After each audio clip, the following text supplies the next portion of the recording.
web sur i24 News. Qu'est-ce qu'on doit se retenir de ce discours? Peut-être la déclaration phare, c'est il faut aller jusqu'au bout, jusqu'à reprendre le contrôle de la bande de Gaza, dit-il. Effectivement, là, c'est clair et net.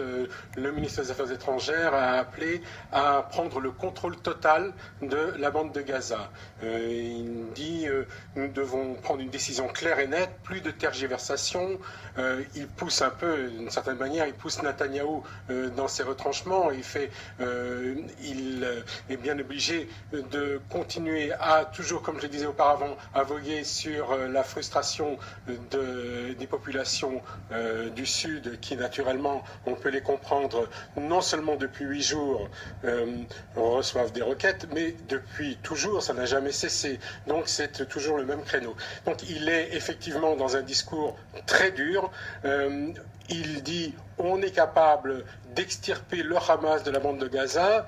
Cela étant, quand même, il n'y a plus aujourd'hui que des tunnels. Il y a aussi même des cités souterraines avec des explosifs, des bunkers où on a l'électricité, l'air, l'oxygène et où sont cachés souvent les leaders politiques et militaires du Hamas, où on fabrique des roquettes. Donc c'est peut-être pas aussi évident, d'autant plus qu'on sait quand on rentre, on ne sait pas toujours quand on en ressort.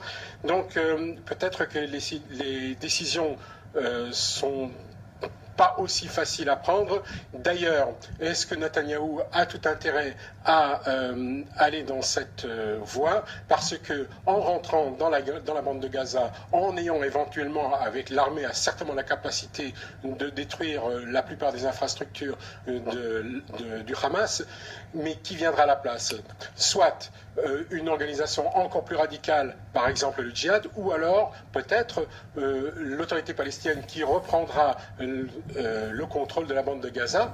Et à ce moment-là, avec l'aide de la communauté internationale, la communauté internationale, les Américains, feront pression sur le gouvernement de Netanyahou en disant, vous voyez, en d'autres termes, l'autorité palestinienne a plutôt joué au profil bas, donc maintenant il s'agit d'une certaine manière de les récompenser et il y aura des pressions qui seront faites pour la reprise des négociations et Israël apparaîtra à ce moment-là en position de faiblesse, ce qui n'est pas trop pour plaire naturellement à Benjamin Netanyahou. Alors voilà, on l'a vu, beaucoup de calculs politiques. On va tenter d'y voir plus clair avec Denis Charbit, professeur de sciences politiques à l'Université ouverte d'Israël. Bonjour.